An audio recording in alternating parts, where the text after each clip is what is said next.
You know, Scotland is a land full of ghosts. Seems pretty much every castle or old house has one, but few are as famous as the Piper of Duntrune. This is one version of his story.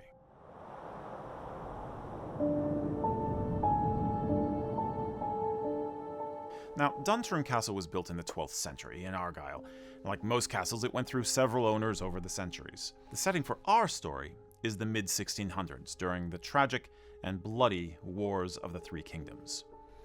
At this time, members of Clan Campbell held Duntrune. That is, until Alistair MacCulloch and his MacDonalds arrived. The MacDonalds were on their way to join the Royalist forces, and planned to board boats at Duntrune. Of course, this meant taking the castle first. The Campbells and MacDonalds had been bitter rivals, and the current war simply made their mutual hatred all the more fiery. After catching the Campbells by surprise, the MacDonalds took control of Duntrune. The fight was fierce, but they scattered the Campbell men well into the hills.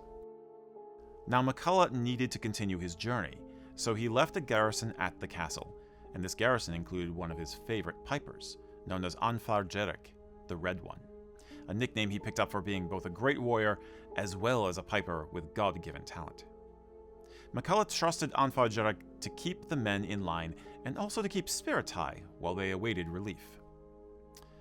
But war is a fickle thing, and it was not long after MacCulloch left that the Campbells were able to mount a deadly counterattack. This time, they had reinforcements, and they outmatched the small MacDonald garrison. Their vengeance was swift and merciless. Gaining the keep, they went on to slaughter all those within. That is, except for Anfar Jerric. You see, pipers were seen as very special people. It was considered not only dishonorable, but also bad luck to kill one. Highland rules of hospitality forbade such a crime. And besides, the Campbells would enjoy his playing.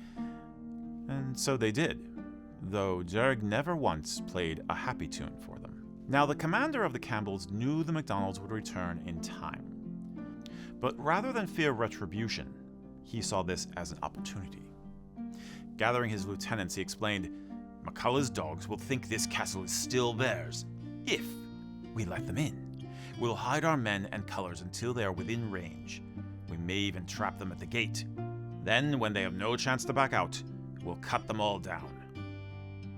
"How can we be sure they'll fall for such a ruse?" one man asked. And another added, "Aye, the MacDonalds always greet their fighters with their clan's march on the pipes. Silence will be our undoing."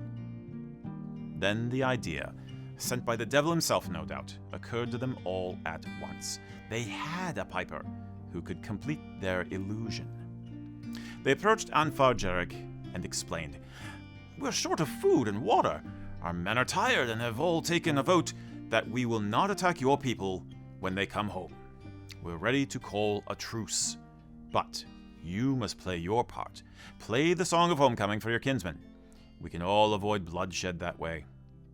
And they added, "If you do not, we'll surely go down fighting, and you shall be the first to fall."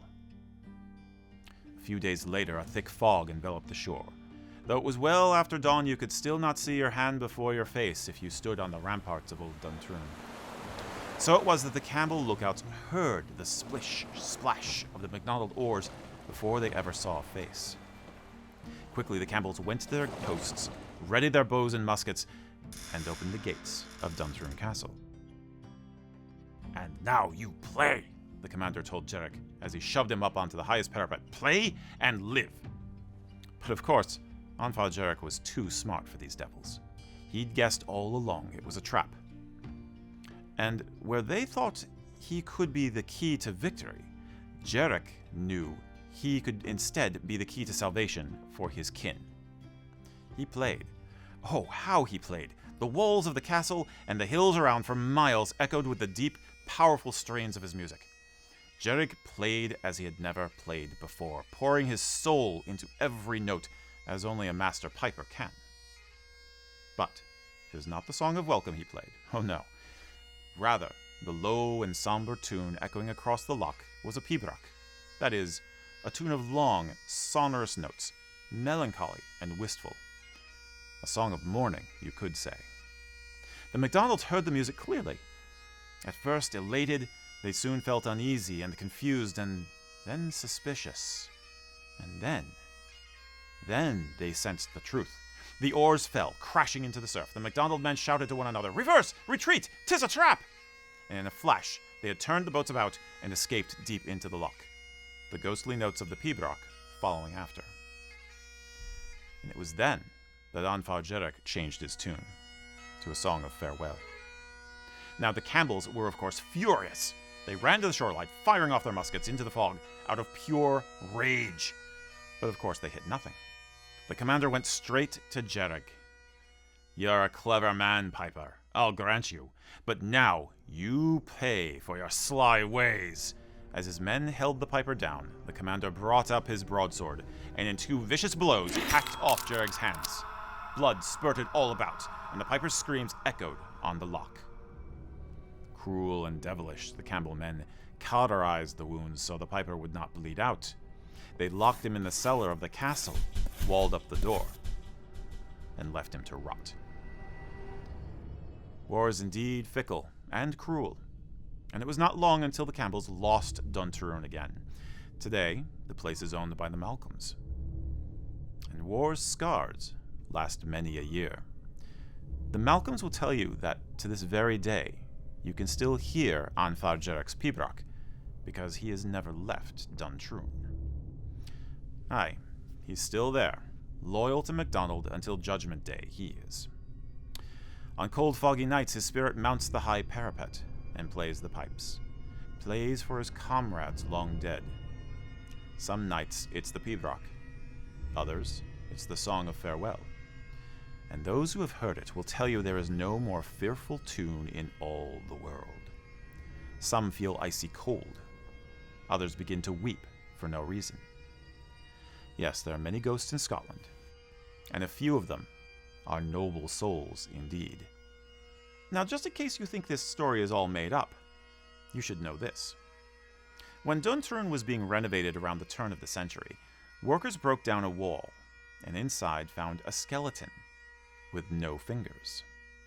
It was given a proper Christian burial, but the music of the Piper can still be heard, so clearly he is still there.